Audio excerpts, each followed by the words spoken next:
여러분 반갑습니다. 예. 지난 시간에 우리가 자유에 대해서 첫 번째, 두 번째 자유라는 그런 제목을 특별히 칼빈이 말한 첫 번째 자유는 율법의 속박으로부터의 자유, 또 우리가 거듭날 때 칭의 단계에서의 자유다, 그런 것을 우리가 공부했고요. 두 번째 자유는 바로 성화 단계, 우리가 날마다 살아가는 성도의 삶 가운데서 어떻게 뜻을 다하여 하나님의 뜻에 순종할까 하는 그것이 바로 두 번째 자유다라고 그렇게 말씀을 드렸습니다. 사실은 자유라는 것은 방종이 아니고 또 무엇으로부터 벗어나 있는 것이 아닙니다. 자유는 기독교인의 본질입니다. 어떻게 보면 자유라는 것은 가장 본질에 충실하다는 거. 그래서 본질에 충실해야 열매가 맺힌다. 제가 그런 말씀을 드렸습니다. 가장 우리는 성도다울 때 열매가 맺힙니다. 무엇을 적극적으로 새로운 것을 많이 함으로 열매를 맺는 것이 아니라 가장 본연에 충실할 때 그때 하나님께서 우리에게 정말 나무가 그 자리에서 양분과 수분과 햇빛을 받으면 또 봄이 되면 다 이렇게 싹이 나고 또 여름에 되면 열매를 맺고 또 가을에 되면 결실을 보잖아요. 그렇듯이 우리가 성도의 자유라는 것은 바로 가장 본질적으로 충실한 것이다. 이것이 우리가 지난 시간에까지 본 것입니다. 특별히 칼빈이 두 번째 자유 226페이지에 보면 뜻을 다하여 뜻에 순종할 자유. 그래서 willing obedience to God's will. 뜻을 다하여 하나님의 뜻에 순종할 자유. 그런 부분들, 이것이 가장 중요한 것이다. 여기에 뜻이라는 것은 마음과 뜻과 정성과 목숨과 힘을 다하여 주 너의 하나님을 사랑하라 할 때 그 뜻이다. 여기에 또 뜻을 다하여라는 것은 자유의지, 인격적인 순종을 의미한다. 그래서 인격적으로 순종하는 그 자유의지의 순종. 조금 우리가 하나 더 생각해 보면 이 자유의지의 순종은 상급입니다. 동물적 본성적 순종은 상급의 대상이 아니라 우리가 뜻을 다하여 우리의 의지 가운데 순종할 때 그때 하나님께서 우리에게 상급을 주신다. 그럼 오늘 이제 세 번째 자유가 있습니다. 두 번째 자유까지 지난 시간에 말씀을 드렸고, 한번 찍어볼까요? 그래도요. 율법의 저주 혹은 속박으로부터의 자유.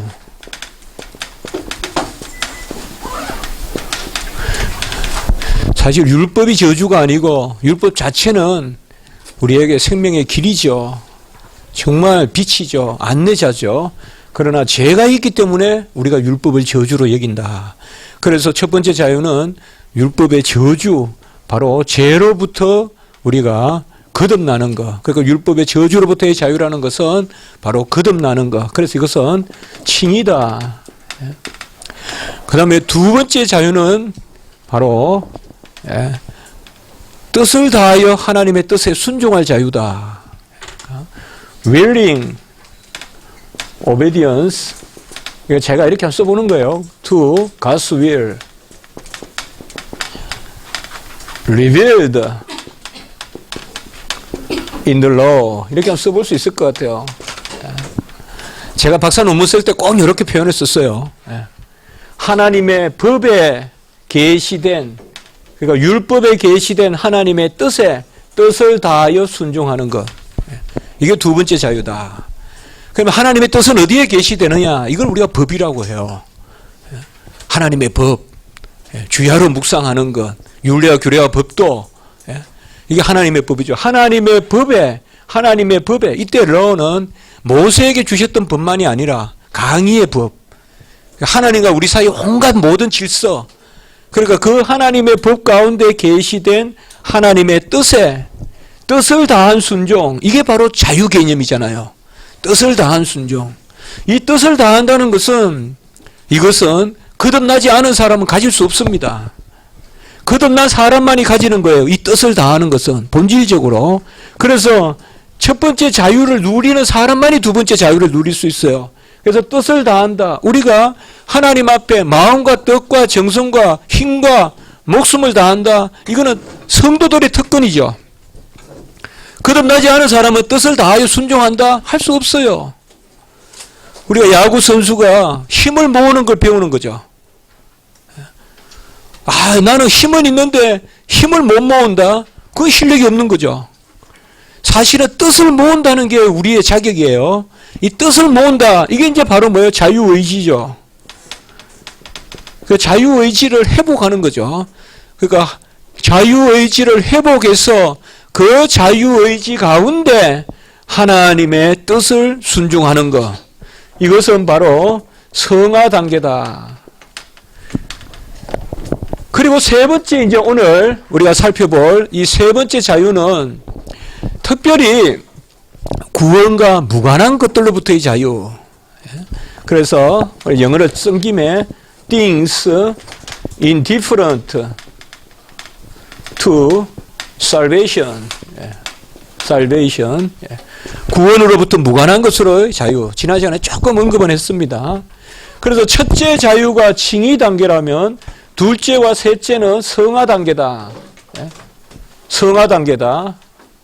특별히 둘째와 셋째는 성화 단계인데 둘째 자유는 법이고 셋째 자유는 덕이다. 덕이다. 둘째 자유가 법을 지키는 거라면 셋째 자유는 덕스럽게 행하는 것이다.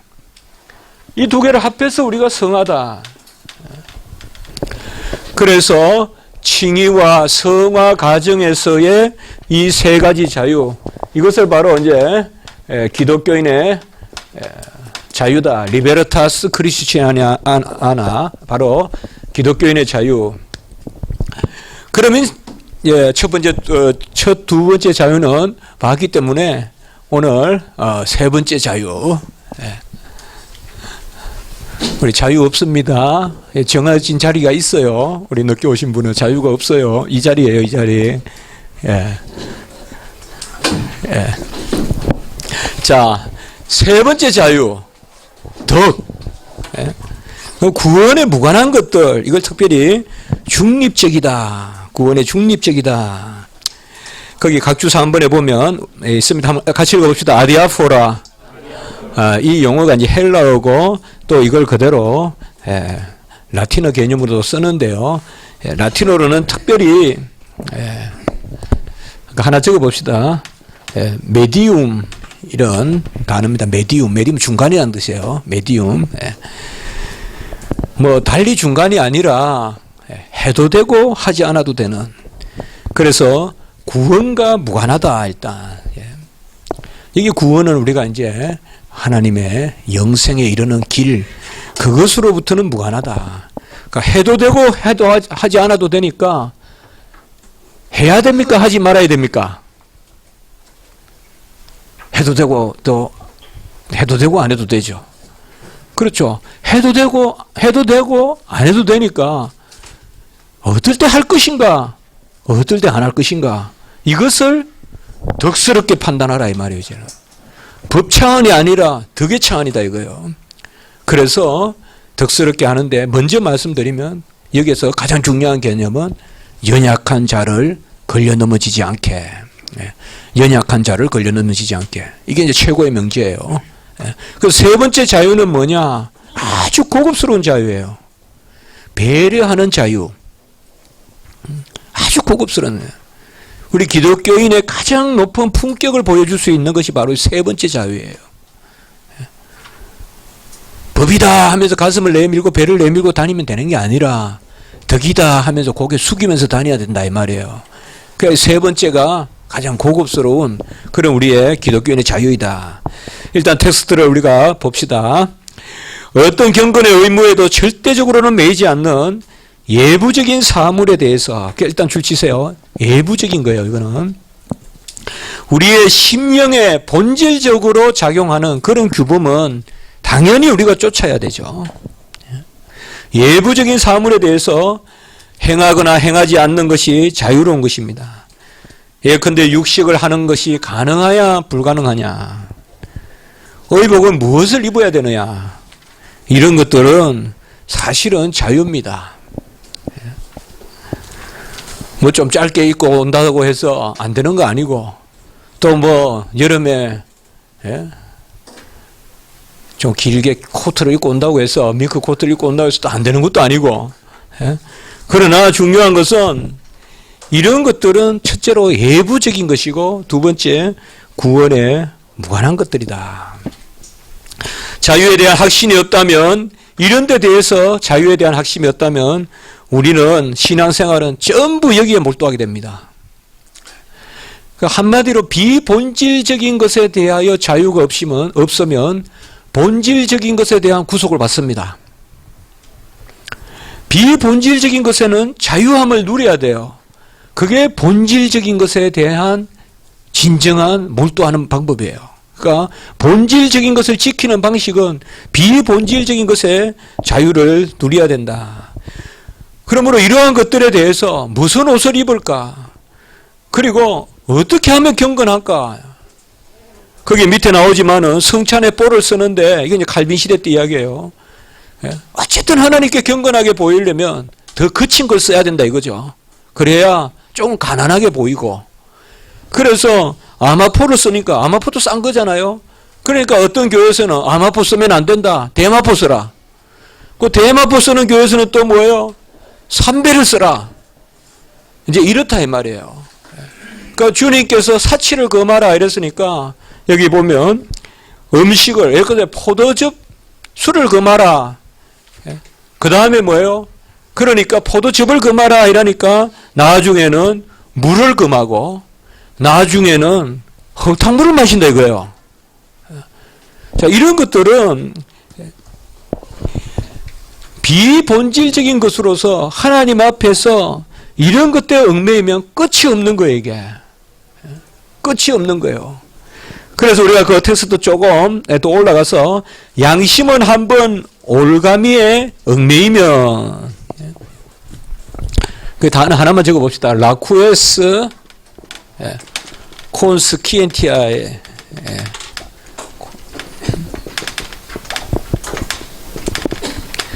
양심의 올무예요. 라쿠에스란 말은 올무거든요. 양심의 올무, 콘시언스, 양심의 올무. 그 양심은 한번 이 올감이 혹은 올무에 얽매이면 끊임없는, 그 다음에 레브린투스, 미로에 빠져든다 이 말이죠. 미로에. 그러니까 비본질적인 것이 채로 남아 있으면 되는데, 사실 그나마도 분명히 비본질적인 것은 본질적인 것을 잠식하고 침해한다. 228페이지. 그래서 음식을 뭐 해야 되느냐 이런 것을 하면 이제 무교절 정신이 있잖아요. 그러니까 교회에서는 거칠게 먹어야 된다. 충영교회는 국수만 먹는다. 그러면 이제 뭐예요? 우리 교회는 뭐 이거 하면 이제 또 소위 쓸데없는 경쟁할 수 있죠. 너희 교회는 국수 먹느냐? 우리 교회는 보리떡 먹는다. 너희 교회는 보리떡 먹느냐? 뭐 우리 교회는 뭐 먹는다. 그럼 나중에는 굶는다. 뭐 이상하게 이렇게 되겠죠. 이런 것은 비본질적인 것이에요. 그러면 특별히 이런 것들에게는 두 가지 기준이 주어집니다. 하나 일단 적어 봅시다. 그 옆에 바로 밑에 꼭 필요한가 하는 네케시타스가 있고요. 전에도 몇 번 나왔죠. 필요성. 과연 이것을 지켜야 될 필요성이 있느냐. 그 다음에 오블렉타치오, 절구음이 있느냐. 혹은 여기서는 절구음을 전에부터 이야기했죠. 우리가 열매 맺는가, 유익함. 그러니까 비본질적인 것은 두 가지를 가장 고려해야 되는데, 어느 정도 필요한 것이냐, 그리고 어느 정도 유익한 것이냐, 여기 사이에서 결정을 하라는 것이에요. 그러니까 필요하다고 해서 유익하지 않으면 자제해야 되고, 또 아무리 유익해도 유익함이 없다고 해도 필요성이 있으면 또 어느 정도 해야 되고, 그래서 필요하냐 유익하냐 이 사이에서 결정해야 되는데 결정적인 답은 없습니다. 결정적인 답은 그것이 본질적이냐 비본질적이냐. 제가 그런 예를 자주 생각해 봐요. 교회에 전도를 했어요. 처음 교회에 시장에 가서 막 그 어물 이렇게 장사하는 분한테 가서 전도를 했어요. 그분한테 가서 우리 교회에 오세요 전도를 했어요. 우리 이제 용산 우리 십자가 지기 교회면 예컨대 주일날 막 그냥 그런 분한테 전도를 했다 합시다. 근데 이분이 아이고 주일날 저는 뭐 교회 못 가요. 주일날 뭐 장사하면 안 된다든지. 그럼 어떡하겠어요 제가. 주일날 장사하면 안 되니까 주일 문 닫고 오세요. 당연 그렇게 안 하잖아요. 아니 하나님께서 모든 것을 뜻 가운데 두셨으니까 일단 주일날 그러면 우리가 11시 예배니까 한 10시 40분까지 장사하시고 잠깐 그냥 몸만 추스리고 오십시오. 자 그래요. 그래 오셨다 합시다. 왔는데 이분이 생선을 팔다 오셨다 해요. 그래서 그냥 슬리퍼 신고 생선 냄새 내면서 왔다 합시다. 그 교회에 와요. 왔는데 교회 장로가, 우리 교회에 장로 없습니다 이제. 근데 교회 장로님이 거기 앞에서 막 냄새 막 코를 이렇게 하면서 어째 교회를 이런 식으로 오냐고. 그럼 되겠어요? 어째 이런 식으로 오냐. 그건 안 되잖아요. 왜요? 그 비본질적인 거잖아요. 그분의 옷이 어떻든 그분에게 어떤 냄새가 나든 그게 구원과 무관하잖아요. 그리고 그분은 뭐예요? 어떤 분이에요? 연약한 분이잖아요 지금. 믿음이 위크 피플이잖아요. 연약한 사람. 그런데 교회 20년 30년 되는 장로님이 매일 그런 식으로 나타나면 그때는 어떻게 해야 돼요? 어미 꾸짖어야 되죠. 그 사람은 연약한 사람이 아니잖아요. 그래서 유익함과 필연성 사이에, 필연성과 유익함 사이에서 결정을 해야 돼요. 그래서 이 가운데서 정말 저 사람의 신앙을 위해서 유익하다. 그 위크 피플은 유익한 쪽으로 많이 생각을 해줘야 되잖아요. 그분의 영적인 유익성을 위하여 이 필요성은 좀 자제시킬 수 있잖아요. 교회에 전부 옷을 가장 코스튬을 갖추고 반듯하게 나타나는 필요 있어요. 경건해야 돼요.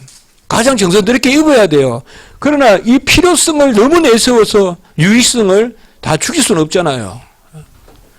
도무지 예배를 드릴 수 없을 만큼 형식을 주장해서는 안 되잖아요. 그럼 교회에 누가 숨이 막혀서 오겠어요? 그러니까 이 사이에서 결정해야 되는데 특별히 weak people, 아까 말했던 연약한 사람들, 이제 앞으로 좀 나옵니다만은 연약한 사람들을 걸려 넘어지지 않게 20년, 30년 된 장로들은 벌써 알아요. 교회에 경건하게 예배 드려야 되고, 하나님은 우리에게 거룩한 걸 받기를 원하시고, 준비된 걸 받기를 원하시고, 이 사람들은 그런 걸 알기 때문에 우리가 연약하다고 보지 않아요. 그렇게 알면서도 뻔히, 그러면서도 교회에 매번 대충 입고 나타나고, 직장에 갈 때는 온갖 정성을 다 드리고, 이것은 누가 봐도 잘못된 거죠. 이런 것은 우리가 자유라고 할 수 없다 이 말이에요. 그런 것은 우리가 가감하게 꾸짖어야 된단 말이에요. 심하면 건진까지 해야 된다 이 말이에요. 그 정도 되면 매일 그냥 교회에 그러나 본질적인 것을 그러면 안 된다. 아무리 교회에 처음 나온다고 해도 그분이 저는 불교 가요 이러니까 그럼 한 주는 불교 가고 한 주는 교회 오세요. 우리 하나님은 사랑의 하나님이시니까 한 분은 불교 가고 한 분은 교회 오고 간혹 부족하면 점치러도 가셨다가 그렇게 한 주일에 한 분이라도 오세요. 우리 11조 신앙입니다. 10주에 한 분만 오세요. 네? 그럼 되겠어요? 그건 뭐예요? Things indifferent가 아니죠. 무관한 것들이 아니죠. 그거는 본질적인 거죠. 본질적인 거. 그러니까 항상 두 가지를 생각해야 돼요. 그래서 여기에 가장 이 아디아포리아 교회, 이 제3의 자유 이것 때문에 루터날에도 논쟁이 있었고, 그리고 청교도에도 논쟁이 있었고, 사실 우리 기독교가 있는 곳에, 특별히 개신교가 있는 곳에는 항상 아디아포라 논쟁이 있어요. 한 번은. 우리나라는 이걸 아직 안 겪었어요. 이거 심각하게 겪어야 돼요. 그래야 성숙해져요. 이걸 우리는 그냥 시시하고 살아요. 조금 한마디로 이 세 번째 자유에 대해서 자유치 못해요. 우리가 아직까지. 상당히 형식주의나 이런 게 많고, 그런 부분입니다. 그래서 이것이 본질적인 교리냐 아니냐 하는 문제와 이 두 가지 문제는 맞물려 있어요. 이 두 가지 문제는. 그리고 뭐예요? 연약함, 성도의 연약함. 그 어디까지 연약하게 볼 것인가, 그리고 어디까지 그것이 본질적인가. 이것은 참 어렵단 말이에요. 과연 술은 뭐냐 그러면, 우상은 뭐냐. 그 당시에 루터란하고 우상에 대해서 많이 논쟁이 일어났단 말이에요. 대체로 루터란들은 우상에 대해서 조금 우호적이었어요. 어떤 면에서는. 그래서 우상은 아디아포라다. 해도 되고 안 해도 된다. 자유에 맡겨놓자. 조금 그런 경향이 있었어요. 완전히 성긴 건 아니지만은. 그러나 칼빈은 우상은 아디아포라가 아니다. 아니다라는 말은 뭐예요? 본질적인 것이다. 그러니까 지켜야 한다. 그러니까 뭐예요? 없애야 한다. 우상을 지키란 말은 우상을 제2계명, 우상을 섬기지 말아야 된다. 그래서 여기에 고도의, 사실 우리 성도들이 많이 질문을 하잖아요. 이 사이에서 필연성과 이 유익성. 여러분 여기 목사님도 계시고 전도사님도 계시고 우리 교육자들도 많지만은, 진짜 필요와 유익, 여기에 상학 논리는 없습니다. 상학 논리는 없어요. 목소리 큰 장로니까 봐주고 이런 건 없어요. 네케시타스와 오블레타치오. 그분에게 유익하고 필요하다 하면 간혹은 유익하다 싶으면 꾸짖어야죠. 그분에게는 꾸짖는 게 유익하다 싶으면 오블레타치오. 뭐가 더 즐거운지. 이것이 바로 세 번째 자유입니다. 그러면 이런 것들의 가장 중요한 것은 뭐냐? 여기에 나오는 것이 바로 하나님의 뜻을 헤아리라 이 말입니다. 하나님의 뜻을 헤아리라. 그 율법을 주신 하나님의 뜻을 행하여라. 곧 하나님이 창조하신 뜻. 왜 하나님이 이것을 만드셨는지, 하나님의 뜻을 헤아려서 사용하는 것을 하나님이 원하시는지 그렇지 않은지, whether God wants or not, 하나님이 원하시는지 원하지 아니하시는지. 예수님이면 어떻게 하실까? 하나님이면 어떻게 하실까? 하나님이면 이 상태에서 어떻게 하실까? 외적인 것들로부터 자유를 누리는 명분이 하나님의 뜻에 있다면 그것들의 용불용에 절대적으로 매일 필요는 없습니다. 그것은 해야 된다, 해야 되지 않는다. 먹어야 된다, 우상의 제물은 먹어야 된다, 말아야 된다. 그것에 대한 절대적인 답은 없습니다.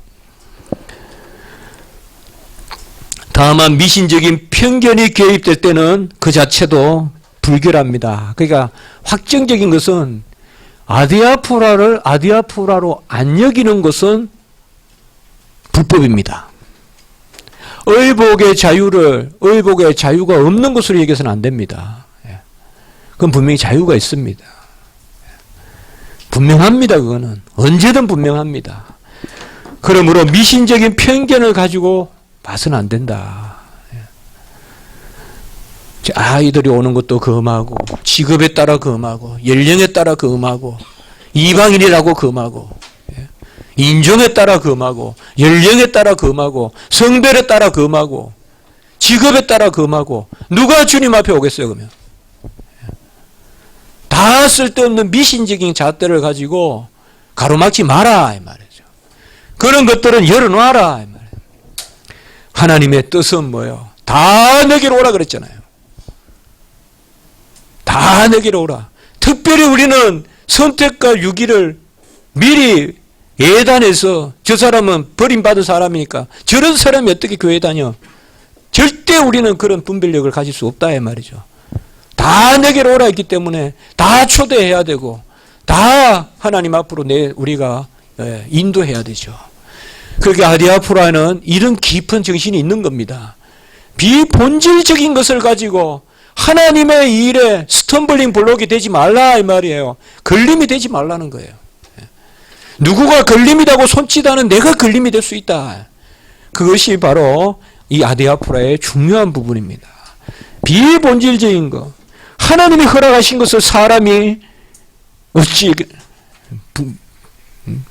불용하냐 이 말이에요. 허용하지 않느냐 이 말이에요. 그러므로 로마서 14장 14절 같이 한번 읽습니다. 시작. 무엇이든지 스스로 속된 것이 없으되 다만 속되게 여기는 그 사람에게는 속되니라. 요 영역이 아디아프라 영역이다 이 말이에요. 이런 것은 절대적인 교리에는 쓰면 안 되는 거예요. 절대적인 교리에는 이것 이상의 절대 진리고 이것은 뭐야? 아디아프라에 관한 사항이에요.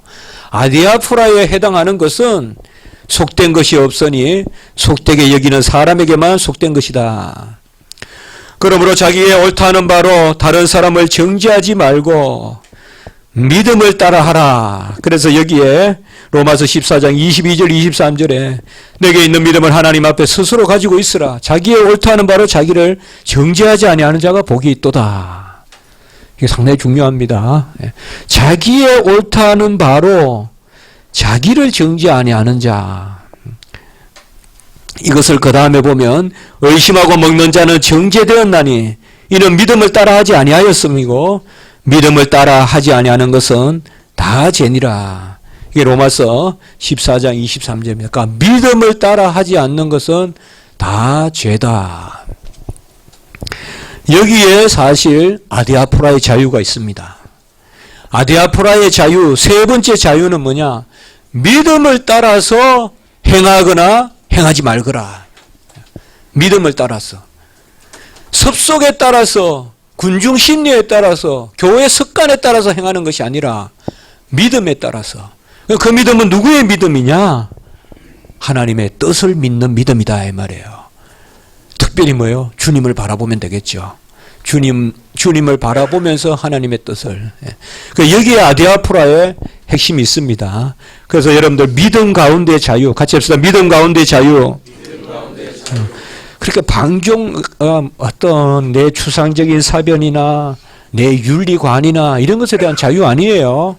내 철학적 자유 아니에요.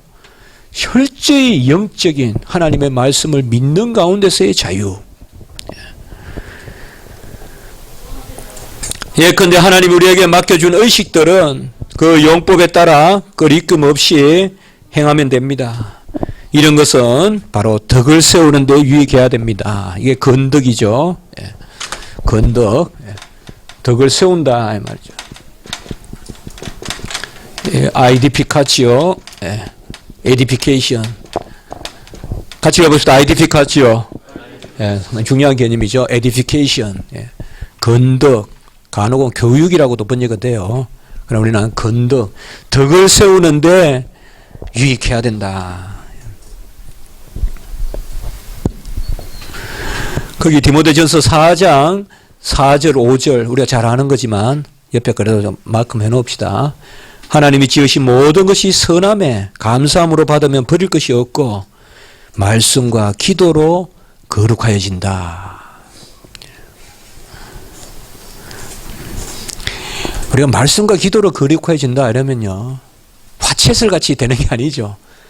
물건이 변하는 게 아니죠. 이게 바로 아디아프라 영역이다 이 말이에요. 동일한 것에 은혜를 입히느냐, 동일한 것에 속된 것을 입히느냐. 바로 아디아프라는 뭐냐? 덕을 세우는 것은 하나님의 말씀과 기도로. 그 이제 두 가지를 했습니다. 같이 합시다. 믿음으로, 말씀과 기도로. 그가 믿음으로, 기도로 다 유익해지는 것이다. 이 아디아포라는 절대적인 기준이 없습니다. 절대적인 기준이 없어요. 저는 사실 그렇게 생각합니다. 이 아디아포라야말로 눈물이다. 눈물. 아디아포라가 가장 고급스러운 자유라면 아디아포라야말로 눈물이다. 눈물이 없이 이 고급스러운 자유를 표현할 수가 없다. 정말 기도하고 정말 말씀을 보고 정말 믿는 애통한 가운데 하나님 앞에 기도하는 사람만이 이 아디아프라의 고급스러운 그런 자유의 단계를 만끽할 수 있지, 이성 아니다 이 말이에요. 내가 판단하기에 내 머리, 내 학식, 내 습관 아니다 이 말이에요. 정말 우리가 누군가의 자유를 인정해 주는 것은 나의 눈물이 필요해요. 정말 고급스러운 자유예요. 그리고 정말 그 사람 형편을 헤아려 주는 자유예요. 우리 주님이 우리만큼 낮아지셨다면 우리도 누군가를 위해서 그 자리까지 낮아지는 그런 심령이 있어야 이 아디아프라의 자유가 있어요. 우리 한국교회 아디아프라의 자유 멀었습니다. 멀었습니다. 아주 너무 멀었어요. 무엇보다 신앙의 연조라든지 이런 개념들이 성숙과 이해와 용서와 그런 식으로 우리가 발전이 돼야지, 신앙의 연조나 이런 개념들이 판단으로 작용되면 안 된다 이 말이에요. 판단으로 작용되면 안 돼요. 말씀과 기도로 거룩해지고 더 내가 많은 것을 수용하고 더 많은 것을 이해해주고, 나는 잘 따지는 사람이 기독교인이라고 생각하지 않아요. 따지는 데서는 좀 꼴찌하더라도 용납하는 데서는 바보같이 많이 끌어안는 거, 좀 바보같이 용납할 줄 아는 게 중요하지 않을까. 사사건건이 모든 것에 대한 판단을 가지고 있고 다 자르고 다 내가 붙이고 마음대로 하면서 거기에는 이미 자유가 없다 이거죠. 오히려 내가 내 자신을, 그게 바로 이 아디아프라의 정신입니다. 그래서 이건 상당히 긍정적인 것이지만 상당히 고급스러운 것이고 상당히 믿음과 말씀과 아까 기도, 그리스도인의 자유의 법칙은 어떤 형편에도 만족하고 빈부의 고아 간에 대처할 수 있는 그리스도인의 성숙에 따라서 기반합니다. 이건 특별히 빌립보서에 나오는 말씀이죠. 풍부에도 거하고 빈곤에도 처할 줄 아는, 제어할 수 없는 욕망이나 낭비, 허영과 교만을 버리고 정결한 마음과 양심으로 모든 것을 행해야 됩니다. 이 세 번째 자유는 성숙이 필요하고 정결한 마음과 양심이 필요하다. 중립적인 것들에 관해서 행하는 것이나 행하지 않는 것 자체로 하나님의 앞에서 의를 말할 수 없습니다. 다만 연약한 사람들이 걸려 넘어지지 않게, 연약한 사람들, 라틴어는, 영어로 우리가 weak people 이렇게 이야기합니다. 연약한 사람들. 라틴어로는 infirmi 이렇게 복수형을 씁니다.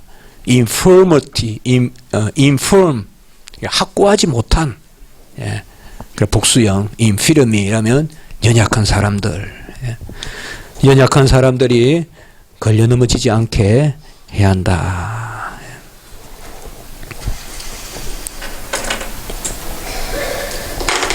하나만 적고 우리가 그 다음 페이지로 넘어가 봅시다. 그 밑에 하나만 적어 봅시다. 자유는 사람 앞에서 새로운 것을 얻는 것이 아니라, 사람 앞에서 새로운 것을 취하는 것이 자유가 아니라 행하거나, 이거는 이제 그 라틴어로 우텐도 썼는데요. 유징, 행하거나 자제하는 것이, 행하거나 자제하는 것이 하나님 앞에서 자유로운 것이다.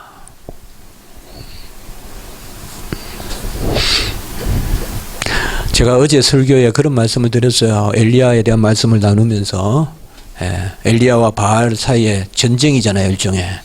그러니까 영적 전쟁은 뭐냐? 바로 하나님 편에 서느냐, 사람 편에 서느냐, 분별력이다. 분별이 전쟁이다. 우리 하루 종일 분별해야 되잖아요. 세상 편에 설 건지 하나님 편에 설 건지, A라는 사건이 있을 때 세상적으로 대처할 것인지 하나님의 말씀에 따라 대처할 것인지 계속. 그럼 여기서도 지금 뭐예요? 하나님 앞에서 할 것인지 자제할 것인지, 그것을 어디에서 코람되어 하나님 앞에서 결정하는 것. 그것이 자유다. 그러니까 사람 앞에서 뭔가 새로운 것을 해내는 것. 나는 자유롭다 하면서 사람들에게 뭔가를 못할 것을 하는 그게 아니라 하나님 앞에서 행하는 것과 자제하는 것을 구별할 줄 아는, 이와 관련해서 이제 우리는 걸려 넘어지게 하는 것이라는 개념으로 우리가 이 세 번째 자유를 조금 더 볼 수가 있습니다. 이미 세 번째 자유의 궁극적인 목적은 연약한 사람을 우리가 걸려 넘어지게 해서는 안 된다. 그런데 이 칼빈은 걸려 넘어지는 것, 이게 바로 영어로 스캔들이라고 하는 거예요.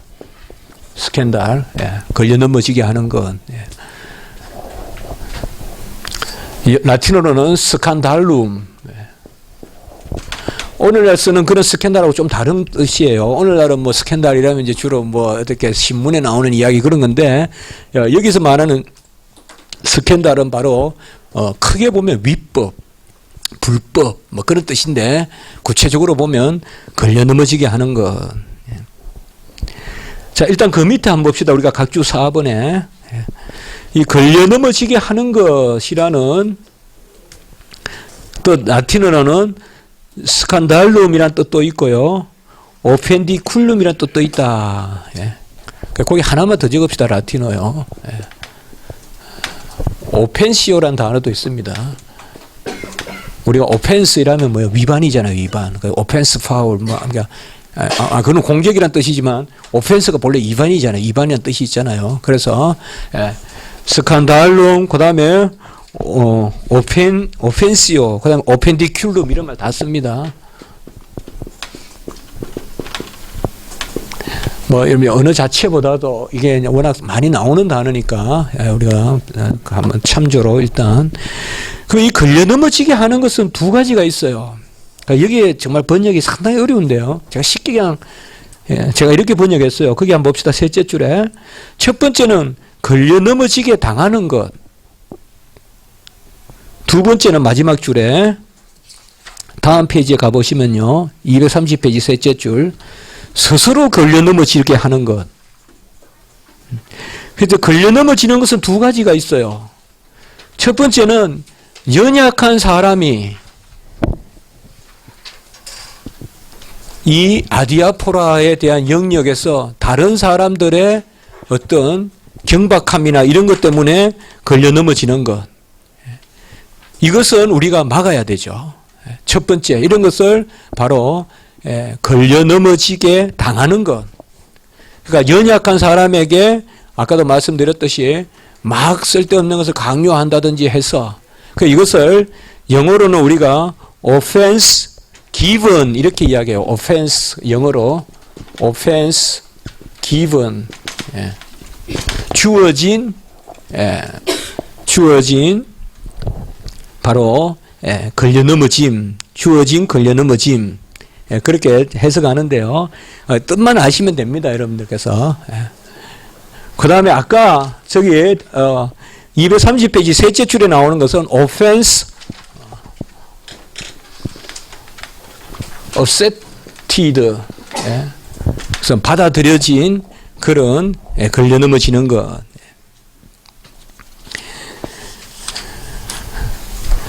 자, 이 말은 먼저 우리가 한번 봅시다. 첫 번째 형태는 뭔가 하면, 구원에 무관한 것들은 성경 교리에 대한 깊은 이해가 없는 사람들, 연약한 사람들이죠. 를 통하여 행하거나 행하지 말아야 한다. 하나님이 그것들을 주신 고유한 목적은 생명을 살리는 데 있기 때문에 경박함이나 방자함이나 무분별함으로 강요하여 제대로 스스로 쓸 수 없는 사람들을 오해하게 해서는 안 된다. 그러므로 첫 번째 이런 것은 바로 우리가 삼가해야 된다.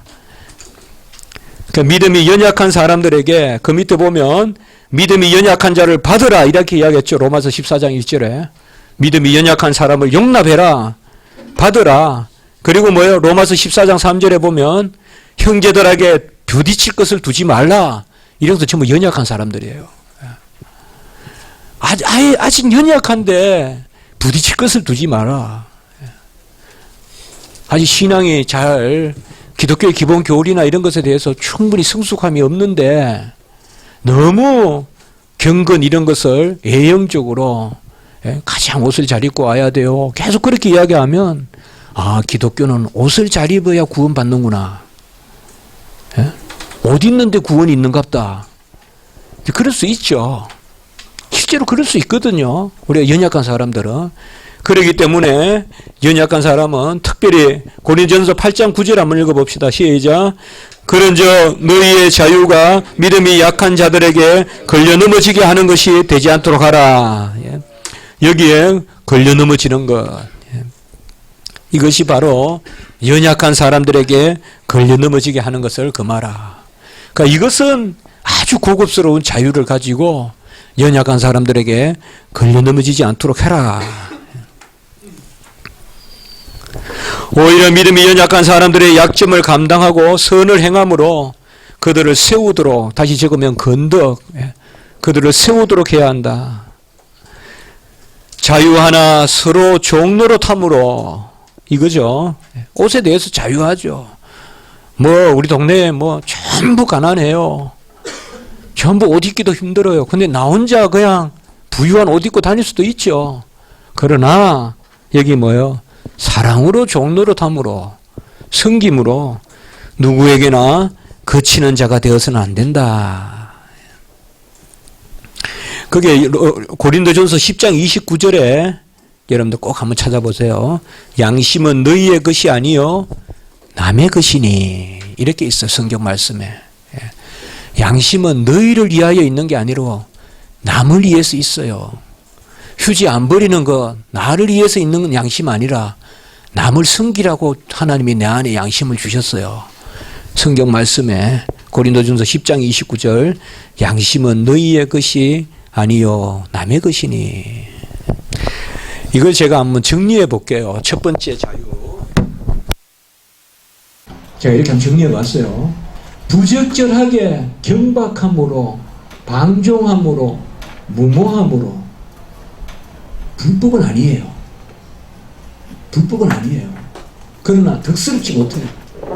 부적절하게, 경박하게, 좀 이렇게 깊이 생각하지 않고, 방종이란 뭐예요? 너무 지나친 자유. 이게 라스피셔스 이라면 영어로 뭐예요? 사치 혹은 탐욕, 지나친 거. 그러니까 경박하고 방종하고 무모하게. 무모는 뭐예요? 10명이 있으면 7명은 나를 쫓으니까 2명은 관계없다 하는 이런 정신 있잖아요. 그냥 몇 명은 그냥 밟고 지나가는 그런 경박과 방종과 무모함. 불법은 아니에요. 분명히. 그러니까 아까 제가 이야기했죠. 덕이라고 했죠. 그 부적절하게, 무질서하게, 질서 없이 막 그냥, 그리고 마땅하지 않은 곳에서, 마땅하지 않은 것은 그 사람의 정도를 따지고 그 사람의 형편을 따지고, 그래서 무지한 사람들과 연약한 사람들을 보호하라 이 말이죠. 이게 자유다 이 말이에요. 이게 자유. 이것을 무슨 고도의 어려운 그게 아니라 이것이야말로 우리가 누리는 고급스러운 자유이다. 그러면 어찌하여 이런 상태에 놓이느냐? 아까 말씀을 드렸지만은 믿음의 자유를 가져야 되고, 말씀과 기도로, 선한 양심으로 전부 이런 것들을 썼죠. 그래서 저는 이런 단어들이 저는 눈물로 보인다 이 말이에요. 우리 교회 안에서는 눈물이 있어야 용납하는 거예요. 눈물이 있어야 봐주고, 먼저 교회에 들어온 분들은 더 애통하면서 연약한 사람들을 끌어안고 하고, 나는 교회에 먼저 와서 9시부터 와서 얼마나 고생을 많이 했는데 너희들 늦게 와서 세상 연락도 안 올리고 늦게 왔으니까 이제 나를 섬겨라. 그러면 교회가 고생하는데요.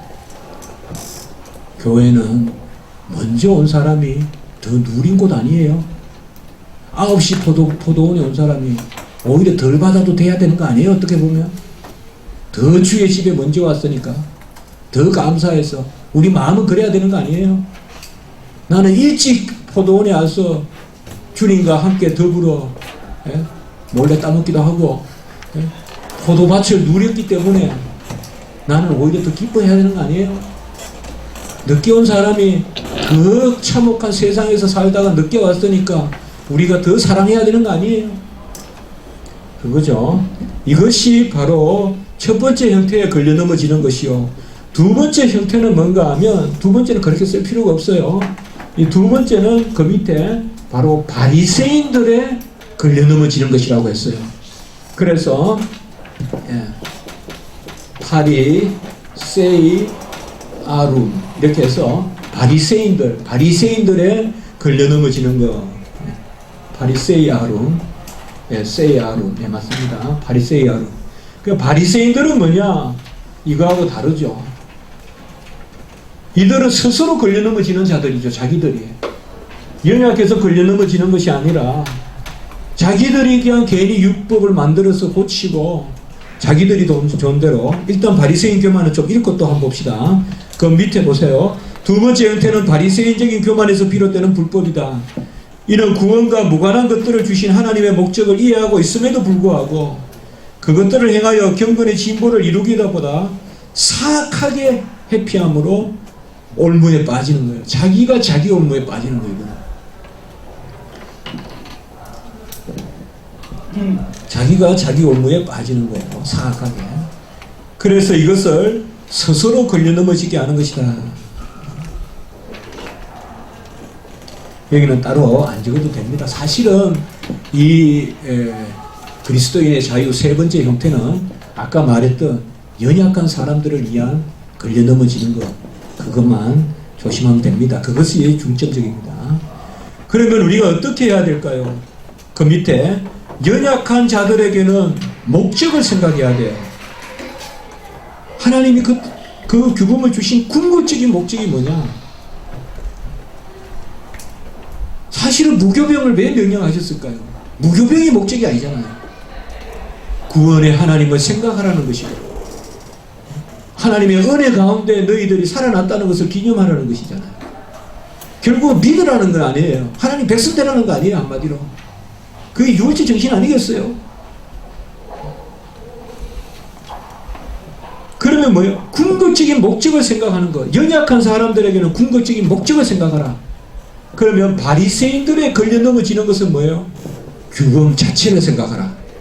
이 사람들은 궁극적인 목적이 아니라 법을 어기는 사람이에요.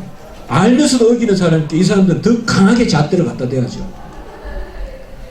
이 사람들에게는. 그래서 조금 어려운 단어지만은요, 여러분들 한번 기억만 합시다. 이쪽 영역에서 결론적으로 이 부분은 제 책에도 있어요. 연약한 사람들에게는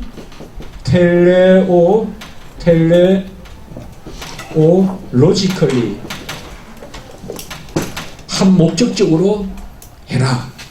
그러니까 연약한 사람들에게는 목적에 맞게 해라. 목적은 곧 하나님의 뜻에 맞게 해라. 이건 상당히 심각해져야 되고 깊어져야 되고 기도해야 되고 용납하는 게 그저 되겠어요. 기도해야 되죠. 기도 안 하고 있으면 다 배쳐가지고 다 물리치고 나만 좋고. 그러나 이 사람들에게는 뭐냐? 있는 그대로 하라 이 말은. 이것을 우리가 혹시 여러분들 이거 철학하신 분은 알 건데 데온톨로지컬리라고 해요. 그는 규범 자체를 쫓아서 정결하라. 그래서 정결해야 돼요. 이 바리새인적인 걸려 넘어진 사람들에게는 더 정결을 요구해야 돼요. 그것이 구원에 무관하더라도. 왜요? 알면서도 하나님은 경건을 요구하시고 하나님은 깨끗함을 요구하시고 어쨌든 확실하잖아요. 여러분들 예배의 경건한 여호와는 그를 경외하는 자를 즐거워한다 그랬잖아요. 그러면 경외하는 것이 뭐예요? 가장 나를 추스리고 하나님 앞에서. 근데 분명히 사람 앞에서는 경외할 줄 알면서 하나님 앞에는 경외할 줄 모르고 분명히 이 말씀이 뭐고 하나님이 뜻이 뭔지 알면서도 의도적으로 이렇게 피해가고 저렇게 피해가고 그런 사람들에게는 한 목적적인 것이 중심이 아니라 데온톨로지컬 있는 그대로 적용시키라 이 말이죠. 한마디로 있는 그대로. 왜 제가 이렇게 많이 우리가 여기서 이야기해야 되느냐? 우리가 교회에서 거꾸로 하고 있지 않습니까 혹시? 연약한 사람들은 더 힘들게 잡으려 들고, 좀 교회 오래 다닌 사람들은 마치 그냥 고급스러운 자유를 누리는 듯 오히려 여유 부리고, 심지어 연약한 사람들이 지나치게 까다롭게 믿는다 이런 말 막 하고, 뭔가 사람이 이렇게 지나가는 과정이 있는데 그런 것도 용납하지 않고 지금 내 수준에서 자꾸 판단하고, 이런 것들은 우리가 은히 다뤄야 된다.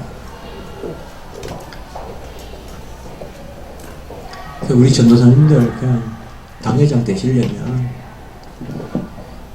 제가 녹화를 하기 때문에 그냥 넘어갈게요. 장로님들하고 다투세요. 장로님들하고. 평신도들 좀 가만히 놔두고, 평신도들은 좀 섬기고. 정말 우리 전도사님, 우리 목사님은 잃어버린 양 하나는 섬기듯이 섬긴다. 그렇게 하고, 정말 딱 가가지고 최고 갖춰지고 준비됐음에도 불구하고 여러 가지로 이렇게 연약한 사람을 걸려 넘어지게 하고, 이런 사람들은 담임 목사님도 어찌할 수 없으니까 전도사들이 좀 혼내고 같이 나오면 얼마나 담임 목사님 목회에 도움이 되겠어요. 그게야말로 전도사님이 가장 교회를 위해서 유익한 일을 한 것이 아니겠느냐. 얼마나 담임 목사님이 그런 전도사님을 찾겠어요. 동반 사퇴해 줄 사람은. 연약한 사람에게는 친절, 정말 자기 다루듯이 하고, 자기 다루듯이 안 깨질까. 그러나 우리가 얼마나 연약한 사람들 멀리합니까? 교회에 무슨 해코지 하지 않을 것인가. 다 막으면 어찌합니까? 그라사에 미친 사람을 찾아가서 온전케 그의 군대 귀신을 쫓아낸 우리 주님이신데, 옷을 벗고 그냥 몸을 그냥 하고 잠도 그냥 묘가에서 자는 사람도 주님이 찾아가시는데, 자, 조금만 더 보고 양심 앞에서 빨리, 오늘 조금 더 빨리 해야 되는데요. 이 바리새인들의 걸림은 자기들의 자초하는 걸림이에요. 마태복음 15장 12절만 하고 있어 봅니다. 이에 제자들이 나와 가로되 바리새인들이 이 말씀을 듣고 걸림이 된 줄 아시나이까. 이거는 바리새인들의 걸림이에요. 뻔히 알면서도 주님을 시험하여 주님을 대여 거절하는, 이런 것은 세 번째 자유와 직접 관계가 없어요.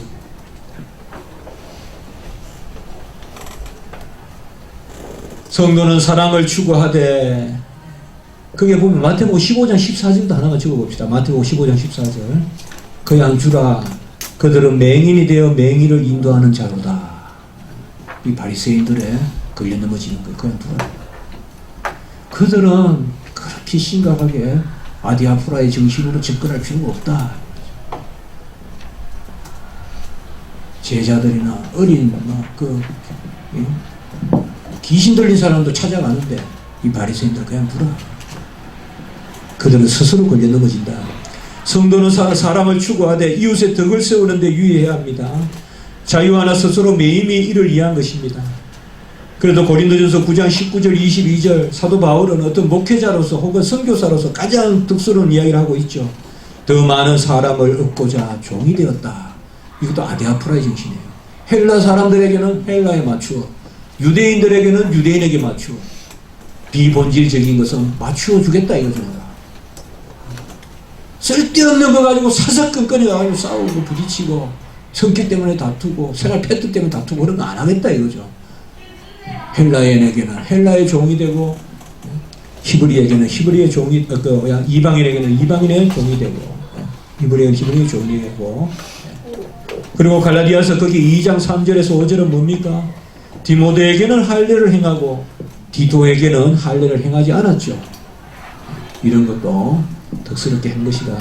자, 같이 한번 읽어봅시다. 모든 것이 시작. 모든 것이 가하나 모든 것이 유익한 것은 아니요 모든 것이 가하나 모든 것이 덕을 세우는 것은 아니니 누구든지 자기의 유익을 구하지 말고 남의 유익을 구하라. 이게 철저히 아디아포라의 영역입니다. 이게 성경에 아디아포라라는 단어는 없지만 아디아포라의 정신은 충분히 성경에 반영되어 있습니다. 모든 것이 가하나 이건 뭐요? 법적으로는 가하나 유익한 것은 아니요 덕스러운 것은 아니요. 법적으로는 다 할 수 있으나 그것이 덕스러운 것은 아니요. 모든 것이 법적으로는 가하나 덕스러운 것은 아니요.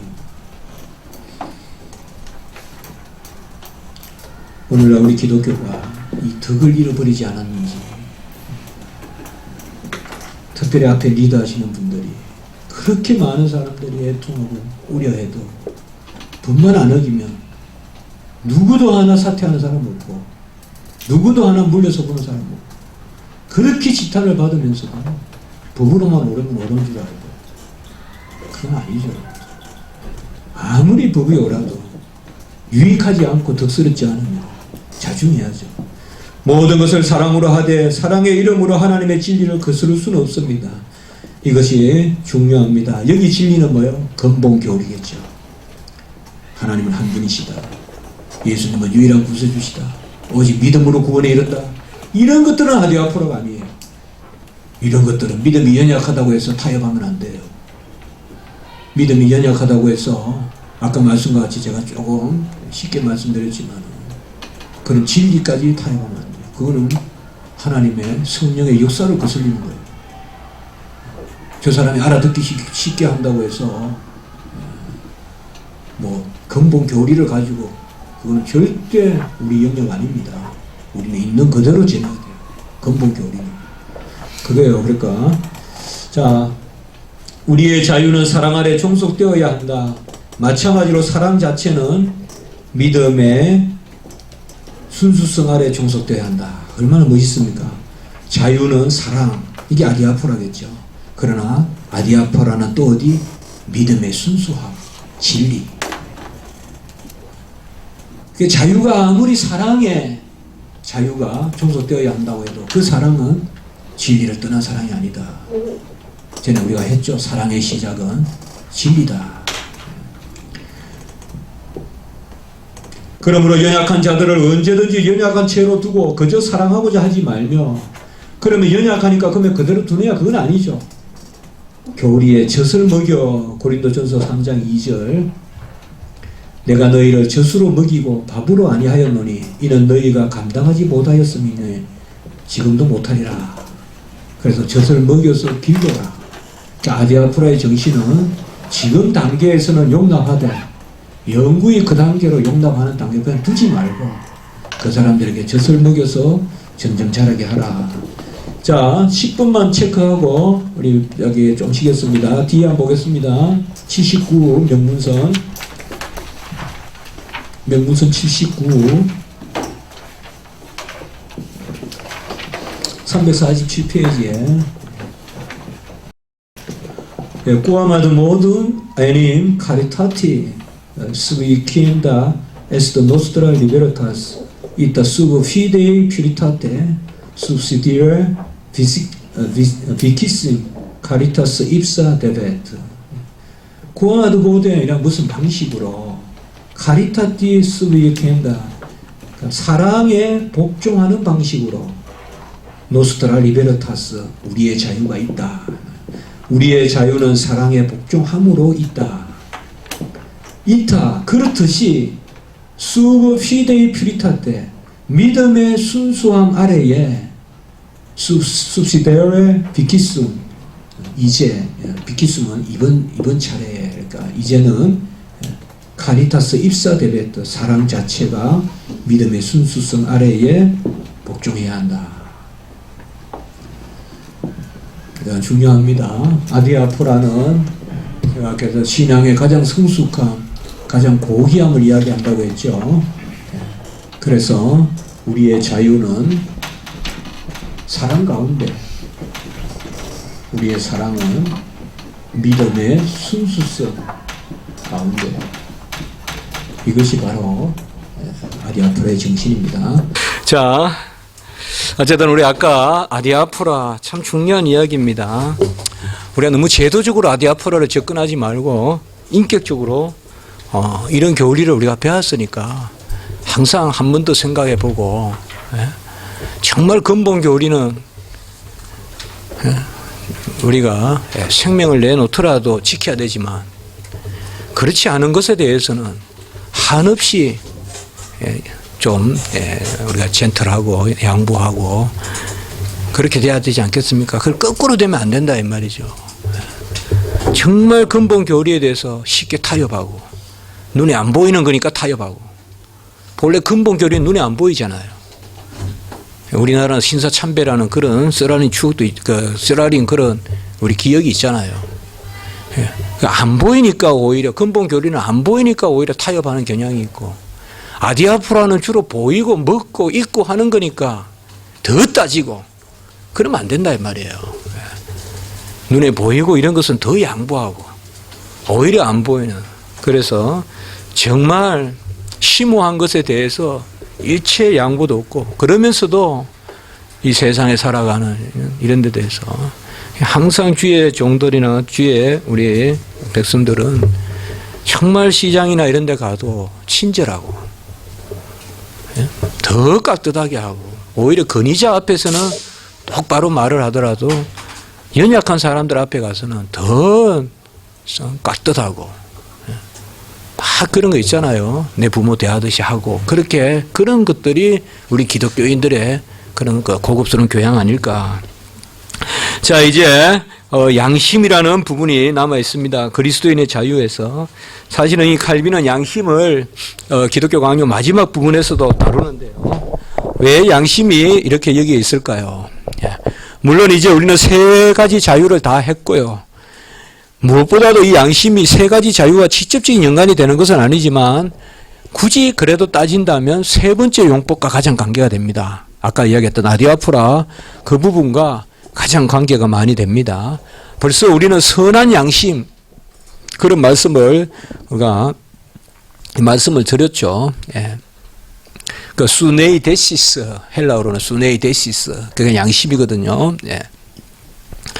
그리스도인의 자유는 주께서 피값을 치르고 주시는 선물이죠. 이 자유는 신분과 함께 주어지는 것입니다. 그리스도인의 자유는 성도됨과 함께 마땅히 주어지는 것입니다. 활용을 하기 때문에 자유가 있는 것이 아니라 우리는 거듭났기 때문에 자유로운 것입니다. 우리의 영혼이 안전히 율법에 여전히 예속되어 있으면 그리스도의 죽음은 헛될 것이고 우리의 양심은 세상의 법과 규칙이 아니라 하나님 앞에서 자유로운 것이죠. 그래서 지난 시간에도 제가 한번 말씀을 드렸어요. 지난주에도. 진짜 이 자유야말로 하나님이 우리에게 주신 그리스도인다운 표다. 가장 대표적인 어떻게 보면 이 자유가 없다면 도무지 우리가 하나님의 자녀라는 것을 드러낼 수가 없다는 거죠. 그 그리스도인의 자유가 있기 때문에 우리는 하나님 그리스도의 주되심을 드러낸다. 우리에게는 이중적 통치가 있습니다. 이것도 사학원에 가서 잘 배우겠습니다. 아까 여기서는 칼빈이 우선 필요한 것만 조금 이렇게 이야기합니다. 그러니까 영적 통치와 정치적 통치. 영적 통치는 바로 spiritual government 혹은 폴리티란 말도 씁니다. 폴리티. 영적 통치. 영적 통치는 바로 경건하고 예배에 이르는 그런 훈련. 그리고 정치적 통치, 이것은 알다시피 시민법적인 그런 통치입니다. 이 두 가지를 묶는 우리 심중의 고리가 뭐냐? 양심이라는 거예요. 양심. 그래서 이제 양심이 여기에서 자리 잡아요. 양심은 영적 통치와 세속적 통치 혹은 정치적 통치를 함께 아우르는 하나님이 주신 어떤 그런 우리 안에 그 무엇이에요? 우리의 영혼의 어떠함을 이야기합니다. 그래서 이 양심은 어떻게 보면 일반 계시와 특별 계시의 연결점이라고도 볼 수 있죠. 그런 면에서 조금 계시론으로 말한다면 그러니까 일반 계시와 특별 계시. 그러니까 구원의 지식과 일반적 지식을 다 인식하는 어떤 그런 기전 혹은 기제, 우리 안에 주신 메커니즘, 그렇게 쓸 수 있을지 모르겠어요. 그 양심이에요, 양심. 정의는 우리가 좀 밑에 보겠습니다. 그래서 칼빈은 각주 11번에 보시면 영적 통치와 정치적 통치를 분명하게 구별하지만 분리하지는 않는다. 대체로 좀 더 엄하게 분리하는 사람이 루터예요. 칼빈은 상당히 긴밀하게 이야기합니다. 여기서 이제 Church and State, 교회와 국가의 그런 긴밀성이 있습니다. 양심은 하나님 법정 앞에서 올바른 지식을 가지고 사리를 분별하는 지각이다. 그게 양심의 정의입니다. 그래서 하나님의 법정입니다. Heavenly Court, 바로 하나님의 법정, 혹은 내적 법정, Inner Court, 혹은 포럼이란 말도 써요. 그러니까 바로 양심은 하나님 법정에서 올바른 지식을 가지고 사리를 분별한다. 역시 각주 12번 보시면 양심은 지식과 함께 작용하는, 그러니까 지식이란 말은 사이언스고 양심은 콘사이언스잖아요. 콘시언스. 그러니까 양심이잖아요. 그래서 양심이란 단어는 사이언스에서 온다. 지식. 그러니까 하나님이 우리에게 주시는 지식을 내적으로 분별하는 그 법정. 그러니까 뭐라고 말할 수가 없어요. 이거 추상적으로밖에 표현할 수가 없어요. 뭔가 짚어서 어느 곳이라고 말할 수는 없기 때문에.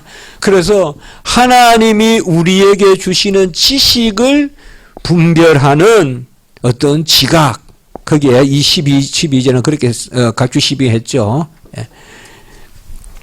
그래서 센수스, 지각이다.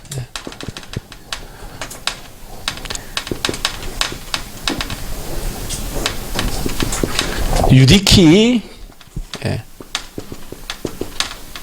디비니, 하나님의 재판에, 하나님의 판단의 지각. 그러니까 하나님이 판단하시는 것을 지각하는 것. 하나님의 유디키움이라면 재판 혹은 판단이거든요. 저지먼트. 그러니까 하나님의 저지먼트를 우리가 센수스, 지각하는 것. 이것이 바로 양심이다. 칼빈은 그리하여 그 밑에 양심은 1,000명의 증인과 같다. A thousand witnesses. 그러니까 우리 안에 1,000명이나 되는 정인이 있다. 이 정인이 뭐냐? 하나님의 진리를 증거해주는 증인들이 있다 이거예요. 그래서 끊임없이 우리 안에서 우리에게 자극을 주고, 그래서 또 다른 우리의 양심에 대한 메타포가 하나 있었죠. 저번에 뭐였어요? 벌레. 끊임없이 우리를 갉아먹는, 이 말은 좋은 뜻이에요. 끊임없이 자극한단 말이에요, 우리 안에서. 그래서 칼빈은 이 두 비유를 써요. 양심이라는 벌레. 해보세요. 양심이라는 벌레. 1,000명의 증인. 그러니까 끊임없이, 벌레는 다른 게 아니에요. 끊임없이 우리에게 갉아먹는단 말이에요. 자극한다 이 말이에요. 하나님이 우리 안에 내적 법정을 주셔서 하나님의 진리, 사이언스, 지식을 분별하게끔 끊임없이 우리 안에서 증거하고 끊임없이 자극하는 그 무엇, 이것이 바로 콘시언스, 양심이다. 양심이다. 그러므로 양심은 1,000명의 증인들이고 하나님 앞에 송사하거나 변정하는 데 있어서, 그래서 우리가 로마서 2장 15절 16절에 보면 양심이 법이 된다고 나오죠. 바로 일반 계시에서. 그러니까 누구나 양심을 주셨다. 특별 계시에도 이 양심은 작용해요. 엄밀히 보면 우리 기억하십니까? 영혼에는 두 가지 기능이 있죠. 영혼에는 이성과 의지, 이성은 혹은 오성이라 하죠. 이것에 걸쳐 있는 게 양심이에요. 이성은 좀 더 지식이고 의지는 좀 더 행위로 나아가고자 하는 어떤 그런 성향이라면 양심은 이 둘에 걸쳐 있는. 그래서 지식과 행위 사이에 어떤 그 사이에 걸쳐 있는, 우리가 있잖아요. 뭐를 아는데 해야지 않나? 이런 거 있잖아요. 이건 뭐 양심이 찔리는데 이 말은 뭐예요? 우리가 뭔가를 움직여야 된다는 뜻이잖아요. 양심이 찔린다는 것은 단순히 지식에서 그치는 건 아니잖아요. 이게 나쁘다 좋다 끝 아니잖아요. 나쁘다 좋다 그러니 나쁜 것은 안 해야 되고 좋은 것은 해야 되지 않을까라는 어떤 자극, 그것을 양심이 해내죠. 양심이. 그러니까 이런 양심의 자유를 주셨다 이 말 하나님이. 그러니까 이 양심의 자유를 가지고 살아라. 하나님이 우리를 깨닫게 하고 우리를, 사실상 우리가 막상 하루의 삶을 살아갈 때 이 양심의 법정은 얼마나 큰 작용을 합니까? 매번 다 법전을 들고 다니는 것도 아니고 우리가 하나님의 법을 다 기억하는 게 아니잖아요. 그 양심을 통해서 하나님은 깨닫게 하잖아요. 저건 하면 된다, 하면 안 된다, 하면 된다, 하면 안 된다. 이것은 일반 계시, 특별 계시에 다 걸쳐서 나타나거든요. 하나님을 아는 지식도 이 양심이라는 것이 작용해서 우리를 자극하거든요. 일반 사회생활에서도 이 양심이 자극하거든요. 특별히 1,000명의 증인이라는 말은 그게 하나 꼭 적으세요. 살아있는 증인이에요. 죽은 증인이 아니에요. 지금 살아있는 증인이에요. 그러니까 내 속에서 들쑤시는 거예요. 1,000명의 증인들이. 어떻게 할까요? 증인이 뭐예요? 옳고 뭘 이야기해줘? 진리를 이야기해주는 사람이잖아. 목격한 사람들이잖아요. 하나님은 있잖아. 이거에 답이야. 우리가 증인이야. 그러니까 너 이렇게 해야 돼. 이런 말이에요, 지금. 우리 안에서 그렇게 자극한단 말이에요. 우리가 다 겪었잖아. 우리가 증인들이란 말은 우리가 확실히 아는데 하나님은 이렇게 하는 걸 즐거워하셔. 그런 증인들이란 말이에요. 진짜 하나님이 뭘 원하시는 것을 아는 사람들, 증인, 그 사람들이 우리 안에서 자극한다. 그러므로 성도는 양심의 법정에서, 같이 해보세요. 양심의 법정. 이걸 칼빈이 많이 이야기해요. 선고에 따라 하나님을 찾고 거짓 없는 그런 사랑을 하게 됩니다. 베드로전서 3장 21절에 보면 물은 곧 세례라 이는 육체의 더러운 것을 제하여 버림이 아니요 하나님을 향한 선한 양심의 강군이라. 이렇게 해서 물 세례를 선한 양심의 강구다 이렇게까지 연기를 합니다. 양심에 따라 먹기도 하고 먹지 말기도 해야 한다. 이것은 아디아포라죠. 그래서 제가 아까 말씀을 드렸죠. 양심은 전체 자유에 다 관계되지만 특별히 구체적으로는 제3의 자유. 양심에 따라서 먹기도 하고 먹지 말기도 해라. 우리가 하나를 잘 기억할 것은요. 바로 그 다음 줄이에요. 양심은 하나님과 관계된다는 거예요. 그러니까 세상의 일반 모랄리티나 어떤 타락한 본성 가운데서의 어떤 그런 그 본능적인 그런 공통점들, 그런 것을 양심이라고 자꾸 곡해하시면 안 돼요. 하나님이 우리에게 고유하게 남겨두신 그는 선한 것이에요. 그것은 마음의 내적인 순수함이다. 이렇게 썼죠. 여기 쓴 단어는 인테그리타스죠. 순전함, 인테리오르, 코르디스, 마음의 심장의 내적 순수함이다. 마음의 내적 순수함이 양심이다.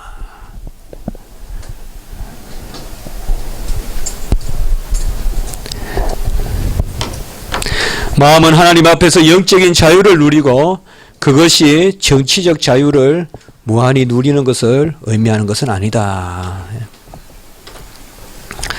자, 이렇게 우리가 세 가지 자유를 봤습니다. 사실은 이 그리스도인의 자유의 교리나 이런 것은 조직신학에서도 다루어지지 않고 성도의 삶이나 이런 데 좀 언급되지만은 많이 논해지지 않는데 칼빈은 기독교 강요에서 상근 19장에서 그리스도인의 자유를 칭의의 부록이다 그러면서 다루고 있습니다.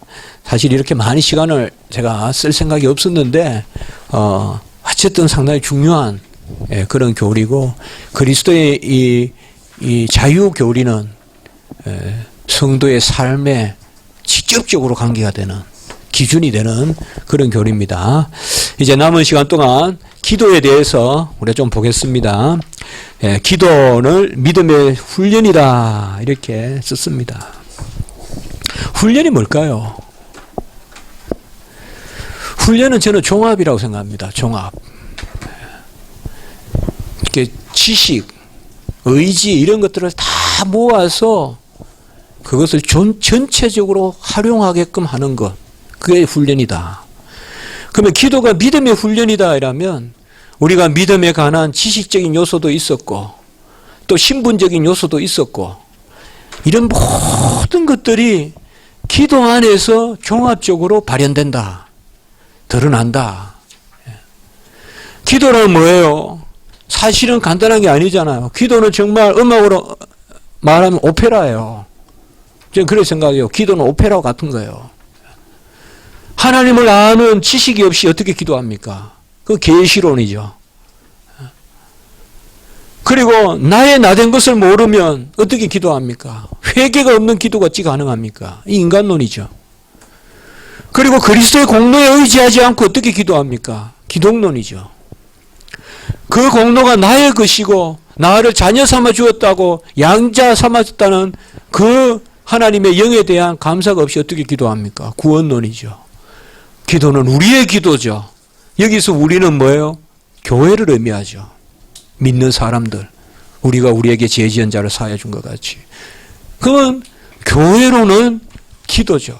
두세 사람이 모인 곳에 이게 교회의 하나의 하나님의 임재라면 그 두세 사람이 모인 곳은 뭐예요? 뭐하러 모여요? 기도예요. 그래서 기도하기에 힘쓰고 떡을 떼기에 힘쓰고 그리고 기도는 뭐예요? 종말의 소망을 담고 있죠. 이렇게 보면 기도는 전체적인 그런 조직신앙 내지 교리나 이것이 다 우리의 기도 안에 들어있어요. 영어로 말하면 기도가 그런 것을 구현한다고도 볼 수 있고 달리 말하면 기도가 그런 것을 표현해주는 어떻게 보면 기도를 통해서 그런 교리나 이런 것들을 우리가 완성시키는 그래서 제가 신학교에서 자주 그런 말 하거든요.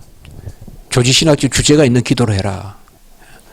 이 말은 좀 상막하게 들려도 아주 간단한 이야기예요. 회개면 회개 이런 것을 깊이 이해하고 기도해라. 회개가 뭔지 모르면 매일 사생자같이만 기도 드린다. 그러니까 기도라는 것은 그래서 칼빈이 특별히 훈련이라고 이렇게 했습니다. 기도에는 우리가 여러 가지 단어가 있고 플러스 육해, 헬라어 이런 단어도 있지만 일단 라틴어로만 우리가 기도는 어떤 단어들이 있는 한번 몇 가지만 적어봅시다. 오라치오란 단어가 있고요. 프렉스란 단어가 있고요. 프렉스 이게 이제 프레이어 하는 단어가 여기서 나오고요. 그 다음에 보툼 이런 단어가 있고요. 그 다음에 인보카치오 이런 단어를 쓸 수 있습니다. 제가 또 생각나는 것만 이렇게 써봤는데 혹시 또 다른 또 게 있을 수 있는데요. 대체로 기도다 이러면 프렉스란 단어를 많이 쓰지만 항상 그런 것은 아닙니다. 오라치오라는 말도 일단은 말이다 이런 거지만은 하나님 앞에 기도한다는 뜻이요. 보툼은 서원에 가깝습니다. 서원. 보툼의 가장 큰 책을 쓴 사람은 아브라함 카이프죠. 그 다음에 인보카치오 이것은 우리가 주님을 부르는 거잖아요. 송영하고 처음에 예배 때 인보케이션 이것도 기도라는 용어입니다. 그러니까 기도라는 용어는 예배 가운데서도 이렇게 들어있고 또 서은이라는 개념 또 여러 가지 그러니까 하나님 앞에 이미 이런 기도라는 단어들이 하나님과의 어떤 그런 대화 디스코스 어떤 담화 함께 나누는 다이얼로그 커뮤니케이션 이런 것들을 표현하는 그리고 특별히 오라치오 이런 것은 강구거든요. 강구. 그러니까 내 것을 내어놓는 오로 이라면 강구하다. 그러니까 강구 이런 것을 포함한다. 기도는 바로 이런 것입니다. 그래서 일단 우리가 첫 번째 파트에 보시면 기도는 믿음으로 구한다. 그리스도를 믿는 믿음으로 구한다. 믿음이 성령의 주요한 작품이라면 기도는 믿음의 주요한 훈련이다. 이것은 칼빈이 기도를 다루는 제목으로 삼았습니다. 아주 유명한 그런 스테이트먼트, 어떤 데피니션 같은 이야기입니다. 그래서 믿음의 주요한 훈련이다. 믿음이 성령의 주요한 작품이라면, 그 다음 적어볼까요? 프라이, 기품, 오푸스. 이 오푸스가 이 작품이라는 뜻이거든요. 그러니까 믿음이 주요한 작품이라면, 기도는 그러니까 믿음이 성령의 주요한 작품이라면, 기도는 믿음의 훈련이다. 믿음의 주요한 훈련이다. 프라이키품 엑세르키티움, 엑서사이즈, 훈련, 엑세르키티움, 피데이. 요거가 우리가 좀 더 관심이 있죠. 기도는 믿음의 주요한 훈련이다.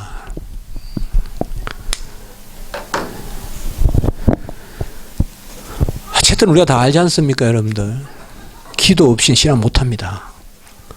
기도 없이 목회 못한다. 기도 없이 전도 못한다. 기도 없이 선교 못한다. 다 우리는 인정하죠. 기도 없이 신앙 못합니다. 특별히 우리는 고백적 신앙이기 때문에 내 심령이 아멘 하는 것을 가지고 진리라 여기기 때문에 기도 없이는 우리는 못합니다.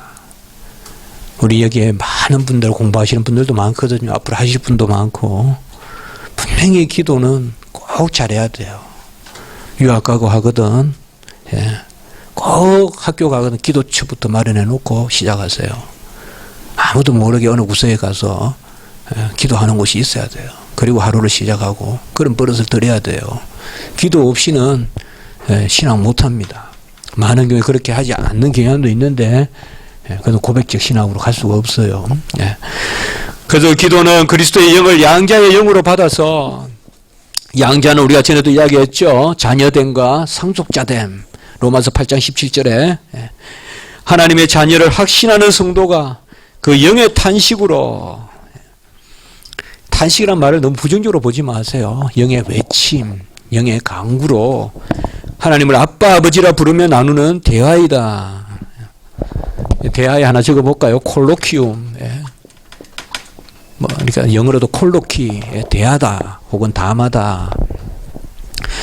하나님은 독생자 예수 그리스도 안에 감추인 하늘 보화를, 그래서 칼빈은 특별히 기도를 통하여 우리가 얻는 것이 뭐냐? 근데 칼빈은 여기에 집중하고 있어요. 예수 그리스도 안에 감추인 보화.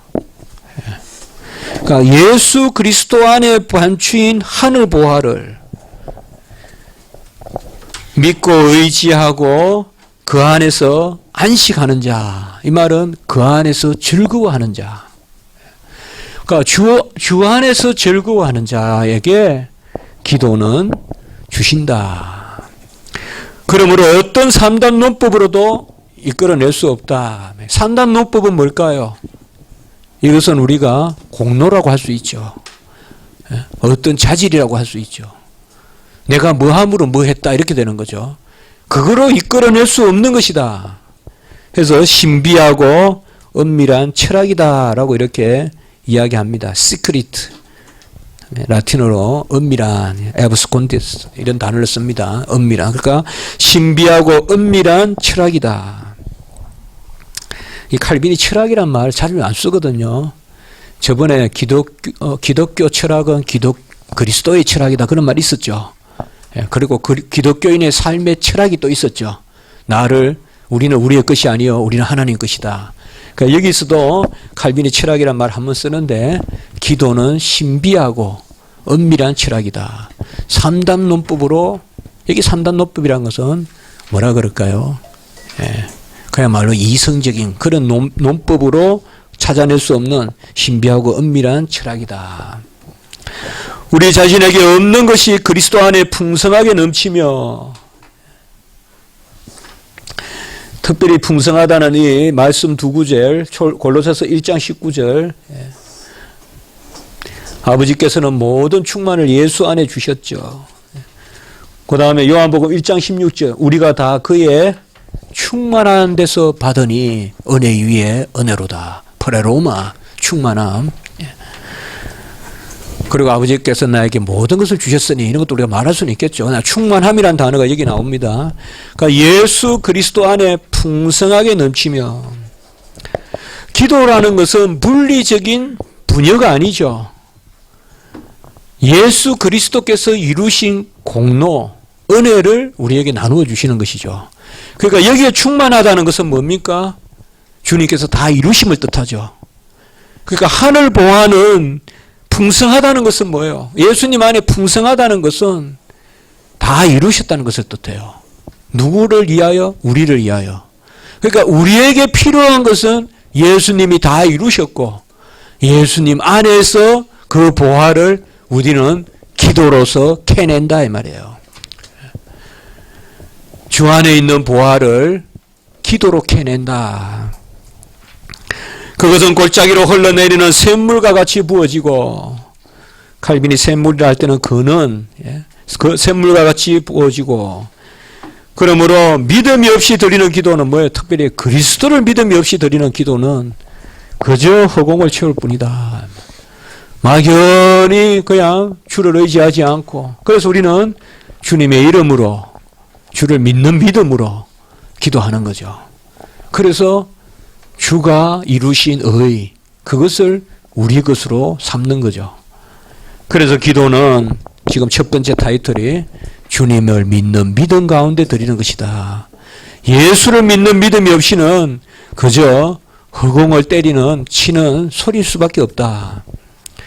왜냐하면 기도로 캐낼 하늘 보화는 오직 그리스도께만 속하여서 우리의 공로로는 얻을 수 없을 것이기 때문이다.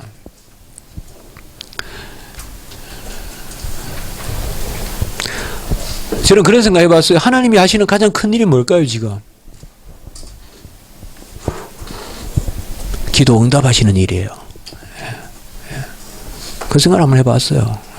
다 이루셨기 때문에 이제 주실 일만 남았잖아요. 디스펜사치오, 디스펜세이션, 경륜 혹은 나누어 주심. 하나님의 경륜은 지금 나누어 주시는 거예요. 하나님은 가장 뭐 때문에 바쁠까요? 기도 응답하시느라고 바빠요. 왜요? 그래야 영광 받으시기 때문에. 다 이루었는데 또 이루어 달라고 하는 게 아니라 마치 덜 이룬 것 같이 또 공로로 나타나는 사람들이 아니라 다 이루었다는 것을 인정하고 그것을 다 하려고 하는 사람들, 그것에 응답해 주시는 것, 이게 하나님의 가장 큰 일 아니겠어요? 하나님의 가장 큰 일은 기도 응답이다. 그래서 주님께서 다 이룬 것을 하늘 보화로서, 하늘 보화로,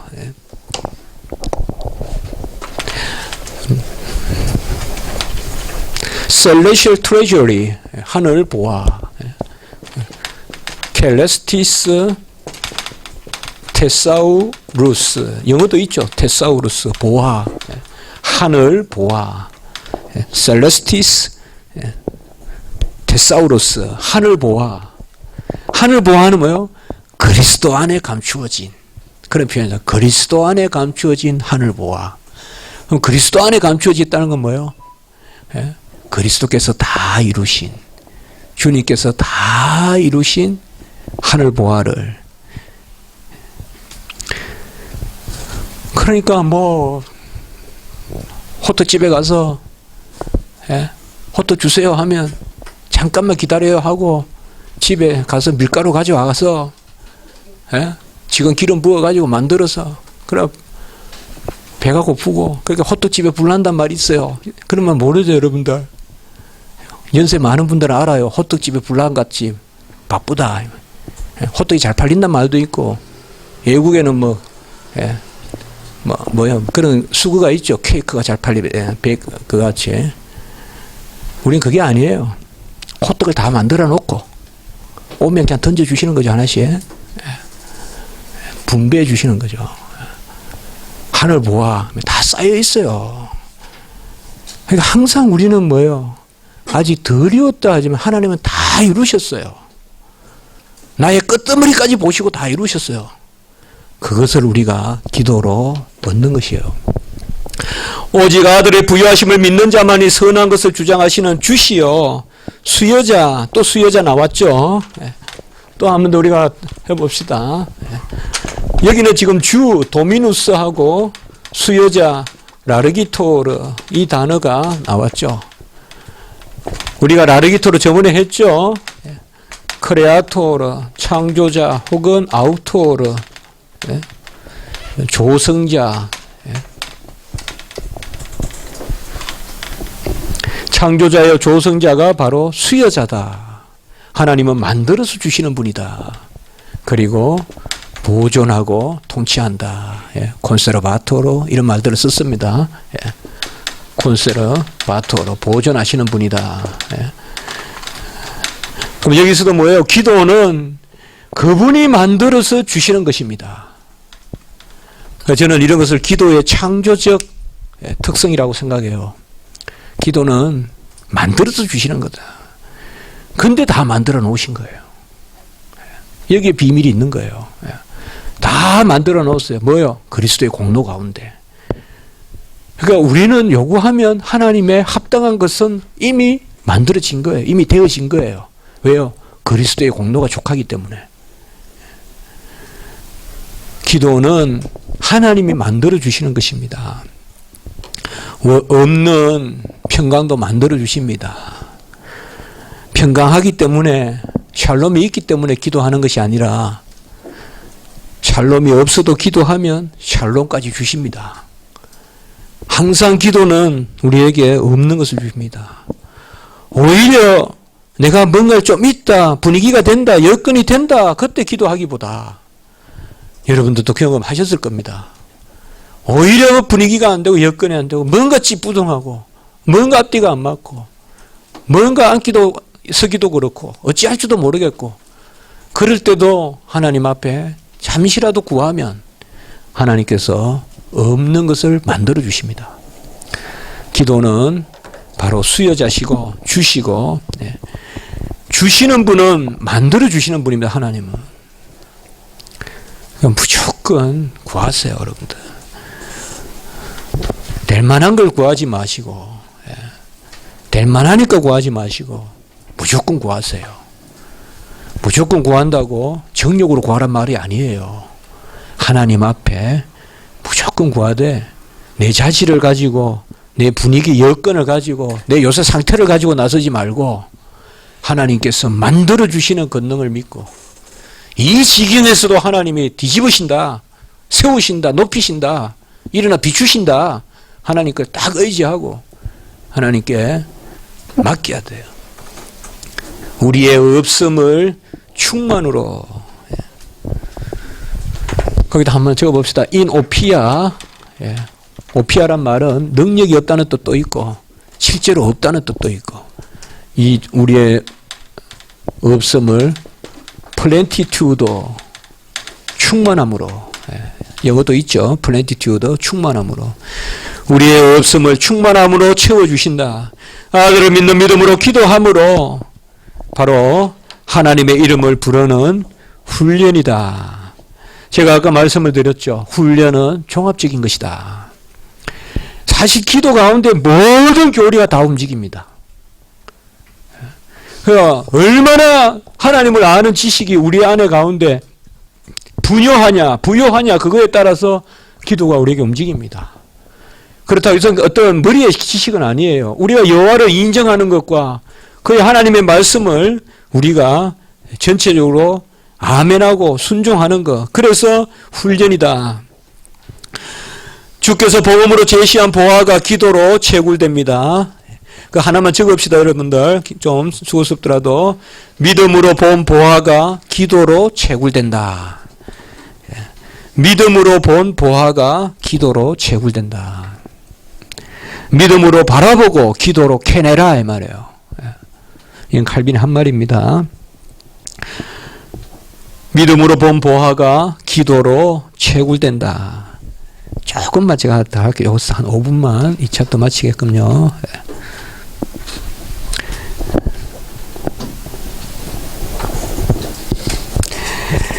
이게 채굴된다도 너무 단어가 좋아서 여러분들 한번 써볼까? FOD. 예.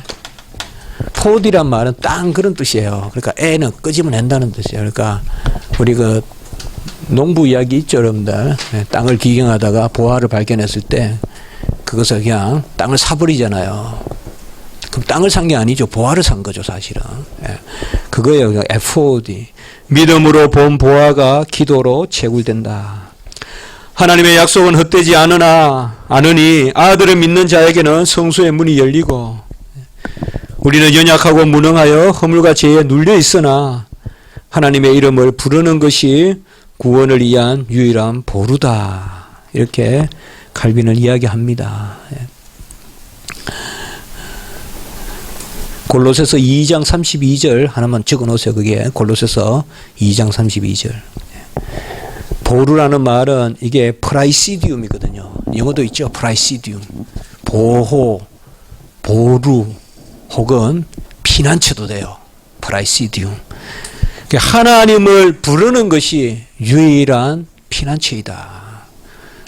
보루라는 것은 마지막 꼭대기에 올라가서 기댈 곳이요. 보호, 피난처.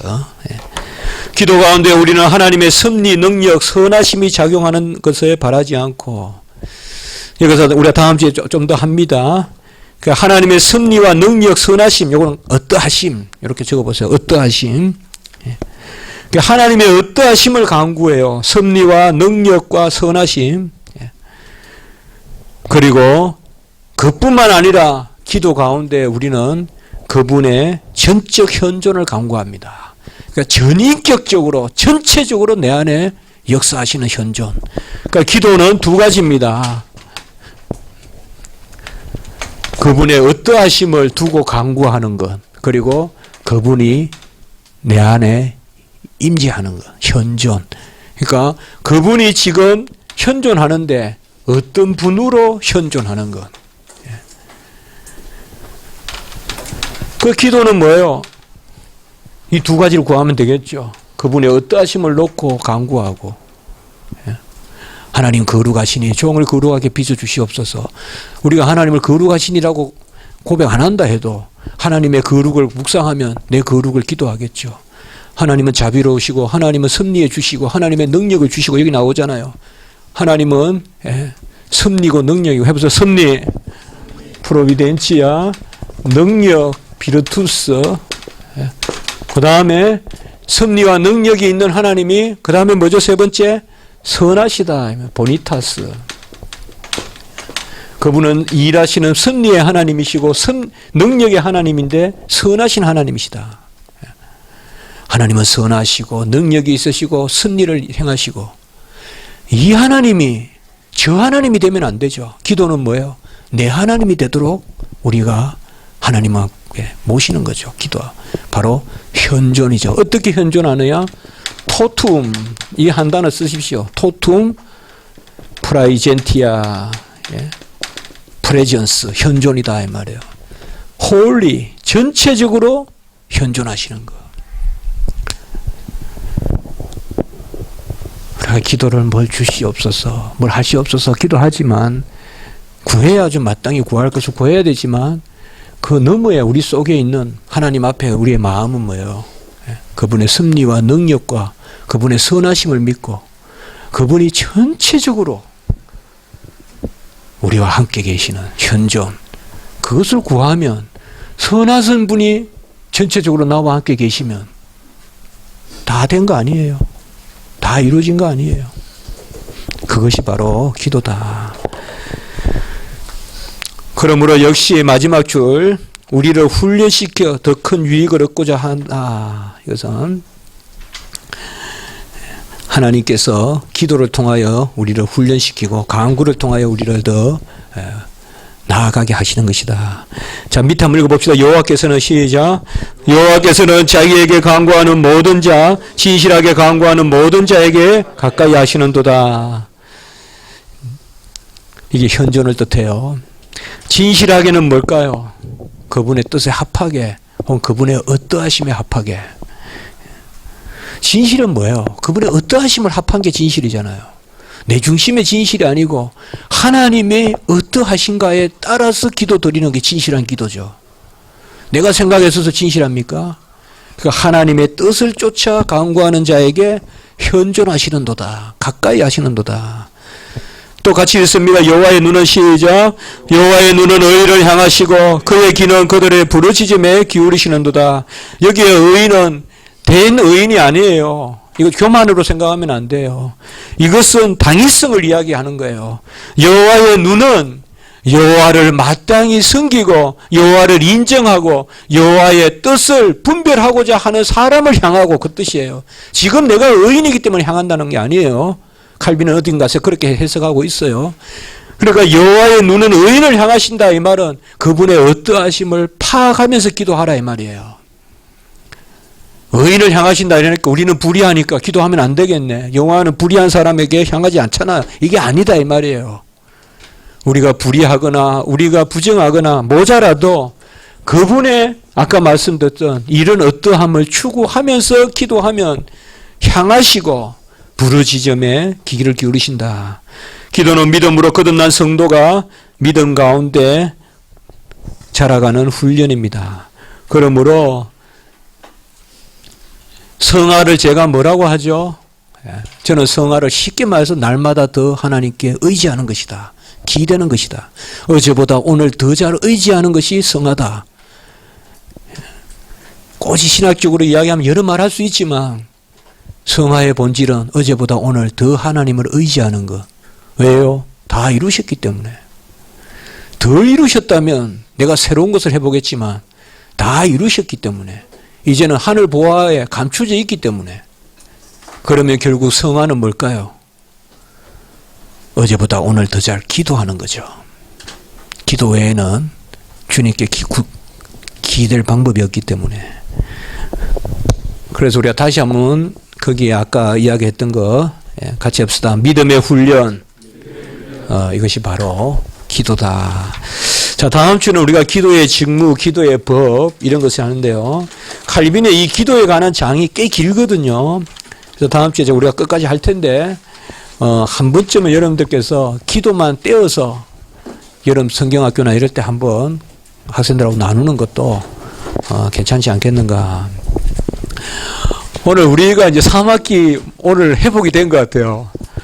지난주에 우리가 조금 그런데 너무 감사하고 저는 여러분들 함께 하는 게 너무 즐겁습니다. 그래서 또 한 주간 잘 건강하게 계시고 다음 주에 또 즐거운 마음으로 만나면 좋겠고 1, 2분만 우리가 한번 기도합시다. 오늘은 특별히 마지막 하나님의 섭리를 믿습니다. 그리고 하나님의 능력을 믿습니다. 그러면 하나님이 우리를 위하여 베푸시는 선하심 그 가운데 우리에게 현존하시는 하나님을 우리가 한번 기도하고 정말 하나님께 우리가 내어놓고 맡기고 다 이루신 줄 믿습니다. 종을 위하여 예비된 줄 믿습니다. 종에게 가장 유익한 것을 아시는 분이 하나님이신 줄 믿습니다. 내가 조급하게 이성적으로 나아가지 말게 하시고 하나님께서 종을 향하여 이미 예비하신 하늘의 보화를 종에게 허락하시옵소서. 그래 종을 위해 주의 영광의 도구가 되게 하시옵소서. 우리 한번 1, 2분간 한번 기도합니다.